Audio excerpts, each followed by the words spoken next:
जय श्री सीताराम। श्री राम जय राम जय जय राम। श्री सद्गुरुदेव भगवान के चरणों में प्रणाम। तो सत्संग के लिए आज थोड़ा समय मिला है तो कुछ विशेष बात पर दृष्टि डाल लेते हैं। बात यह है कि उस बात का प्रभाव ग्रस्त जनों पर अधिक पड़ता है, और जो प्रश्न किए हैं अथवा जिन्होंने व्हाट्सएप नंबर पर भी जो बातें पूछी हैं उनके ऊपर जवाब देना और बातचीत करना ज़रूरी है। क्योंकि कभी कभी संत महात्मा बोलते किसी और भाव से हैं अथवा शास्त्र बोलते किसी और भाव से, और हम समझ कुछ और लेते हैं। जैसे अपने बीच में भी जैसे अभी कुछ समय पहले चर्चा चल रही थी नकारात्मक सोच की, नकारात्मक ऊर्जा की, अथवा फिर मलिनता भरे विचारों की बात चल रही थी। तो प्रश्न क्या होता है? प्रश्न ये होता है कि ब्रह्मचर्य की इतनी प्रशंसा, ब्रह्मचर्य के ऊपर इतनी बड़ी बड़ी बातें महात्मा जन कहते रहते हैं, और निंदा किसकी की गई? काम की, वासना की निंदा हमेशा की गई। ऐसा क्यों है? और फिर उनका प्रश्न इससे संबंधित रहता है। ठीक है, ब्रह्मचर्य की बड़ाई की अथवा प्रशंसा की बहुत अच्छी बात है, लेकिन जो लोग बड़ाई कर रहे हैं ब्रह्मचर्य की, अथवा जो महात्मा जन बड़ाई कर रहे हैं या हम भी कर रहे हैं या जो भी कर रहा है, वो इस संसार में आए तो काम के माध्यम से ही, फिर उस काम की ही निंदा क्यों? उस वासना की ही निंदा क्यों? और कई जगह तो इतना वो भीतर ऐसा चला जाता है कि बस ग्रस्त का नाम लेते ही उस व्यक्ति का, जो भी साधक हो, सन्यासी हो, जो भी, मुंह सिकुड़ जाता है। मतलब एक प्रकार का घृणा का भाव भीतर बना रहता है। तो अब इस पर क्या समाधान करना चाहिए? एक तरफ से पूरा संसार उसी क्रिया और उसी के संयोग से चल रहा है, और दूसरी ओर ब्रह्मचर्य की महिमा और संन्यास, फक्कड़ और विरक्त, इतने सारे लोग ब्रह्मचर्य के विषय में बोल रहे हैं और वासना के खिलाफ बोल रहे हैं। जो समझ चुके हैं, सुलझ चुके हैं, उनकी बात अलग है। वो दोनों विषय पर दृष्टि डाल सकते हैं और दोनों विषय पर अच्छी बात कर सकते हैं, पूरी तरह से बात कर सकते हैं।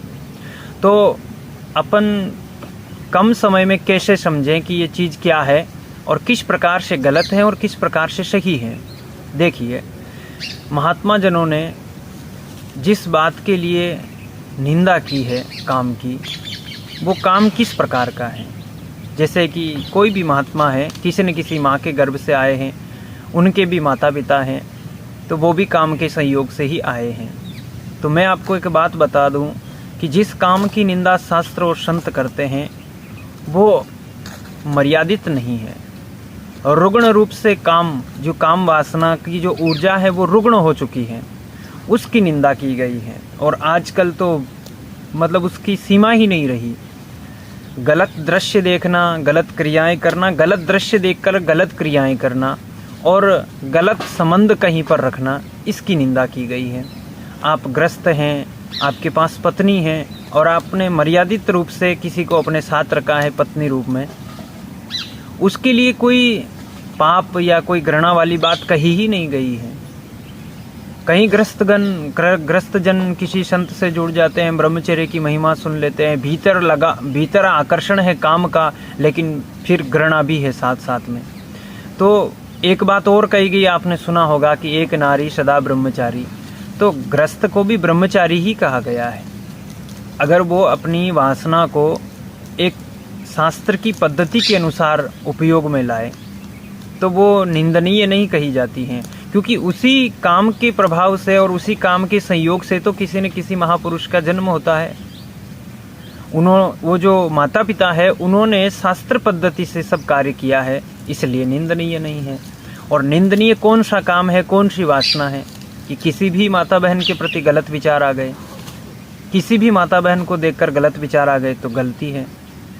किसी के भी साथ संबंध बनाने लग गए, गलती है। और वेश्यागमन, ये तो फिर वो बात बहुत ऊंची है। लेकिन ये जो विचार की बात है कि विचार आ जाता है, तो आप ग्रस्त हैं तो अपनी पत्नी से संतुष्ट रहें। आप इधर उधर ताक झांक करेंगे तो गलती में आएंगे और निंदा में आएंगे।